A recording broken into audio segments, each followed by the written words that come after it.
Monde du savoir, monde du savoir, pas seulement pour les enfants. Bienvenue, chers explorateurs curieux, dans la ville de l'intelligence artificielle. Nous apprenions à nos machines à prendre des décisions compliquées, mais savions-nous toujours pourquoi elles choisissaient une réponse plutôt qu'une autre? Parfois, même leurs créateurs ne pouvaient pas comprendre ce qui se passait dans leur esprit. Ce phénomène s'appelait le problème de la boîte noire. J'invitais tout le monde à découvrir ensemble ce qui se cachait à l'intérieur de ce mystère. Dans le jardin du codage, j'ai rencontré Hyperkangourou et Paon Laser. Hyperkangourou était persuadé qu'il s'agissait vraiment d'une boîte noire où son robot athlète cachait ses meilleures astuces.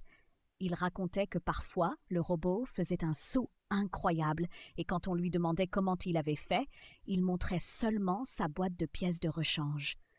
Paon Laser pensait de son côté que c'était un récipient spécial pour les peintures.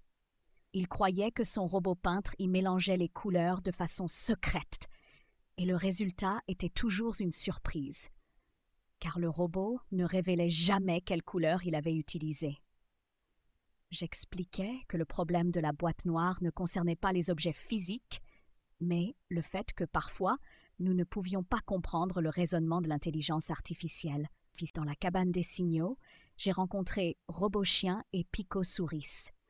Robochien racontait que son collier intelligent, qui analysait ses aboiements, avait un jour commencé à signaler de la tristesse alors qu'il se sentait très bien. Malheureusement, personne ne pouvait vérifier quel son précis dans son aboiement avait été interprété comme triste par le système. Pico-Souris ajoutait que son véhicule autonome pour ramasser les miettes avait soudainement commencé à éviter un type particulier de graines.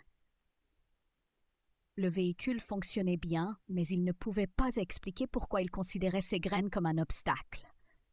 J'étais d'accord avec eux. C'était d'excellents exemples du problème de la boîte noire. Les systèmes fonctionnaient, mais nous ne pouvions pas suivre leur raisonnement pour comprendre pourquoi ils prenaient ces décisions. Dans le tunnel des pensées, j'ai rencontré RoboSign et Neuroponey. J'ai voulu tester leurs connaissances et je leur ai demandé ce qu'ils savaient du problème de la boîte noire. RoboSign expliquait que ce problème concernait surtout les systèmes complexes, comme les réseaux neuronaux profonds. Il disait que dans ces réseaux, il y avait des millions de connexions et que le chemin suivi par l'information était trop compliqué pour que l'humain puisse tout comprendre. Neuroponey ajoutait qu'en conséquence, nous voyions les données d'entrée et nous recevions un résultat. Mais le processus de décision restait caché, comme dans une boîte fermée et opaque.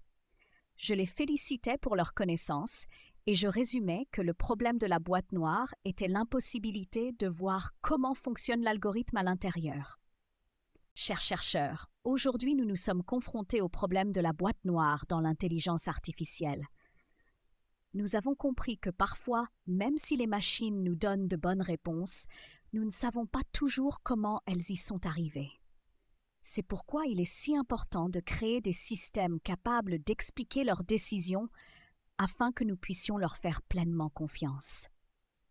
Je rappelle que la vraie sagesse, ce n'est pas seulement connaître la réponse, mais aussi comprendre le chemin qui y mène. À bientôt pour de nouvelles découvertes dans la ville de l'intelligence artificielle.